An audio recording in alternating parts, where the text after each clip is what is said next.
ప్రధానమైన డిమాండ్ ఈ ఇన్సిడెంట్లో మీరేమి అన్నా ఇన్సిడెంట్లో ప్రధానమైన డిమాండ్ ఈ ఇన్సిడెంట్లో ప్రధానమైన డిమాండ్ ఒకటేనా, ఆ కుటుంబం ఏం పాపం చేసిందని చెప్పి ఆ కుటుంబంలో ఒక మనిషిని చంపారు.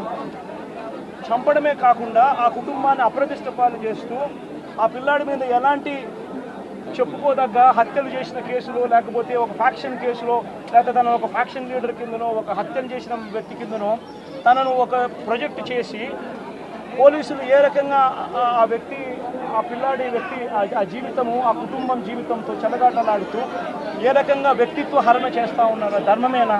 లేకపోతే మీకైనా కానీ ఎవరైనా కూడా ఇదే మాదిరిగా చేసి మీరు హత్య కాబట్టి సింపతైజ్ చేయాల్సింది పోయి సింపతైజ్ చేయకపోగా మీరు హత్య రాజకీయాలు చేసే వాళ్ళు అన్నట్టుగా, మీరు ఫ్యాక్షన్ రాజకీయాల్లో ఉన్నట్టుగా, మీరు ఇంతకు ముందు ఏదో చేశారని చెప్పి తప్పుడు ప్రచారం చేసి ఆ తప్పుడు ప్రచారంలో భాగంగా మిమ్మల్ని చంపారని చెప్పి మీ మీద చేస్తే మీకు నచ్చుతుందా?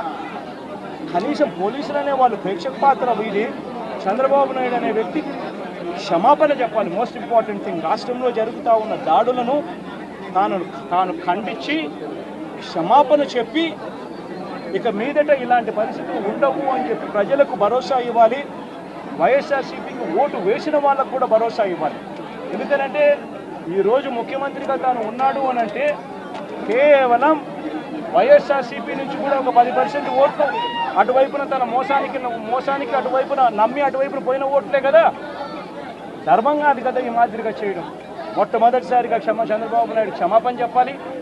పోలీసులు వాళ్ళ విధులు నిష్పక్షపాతంగా చేసే విధంగా పోలీసులు అడుగులు ముందుకు వేయాలి. ఇవన్నీ జరిగే దానికోసమే ఒత్తిడి తీసుకొచ్చే కార్యక్రమంలో భాగంగా ఇవన్నీ చేస్తారు.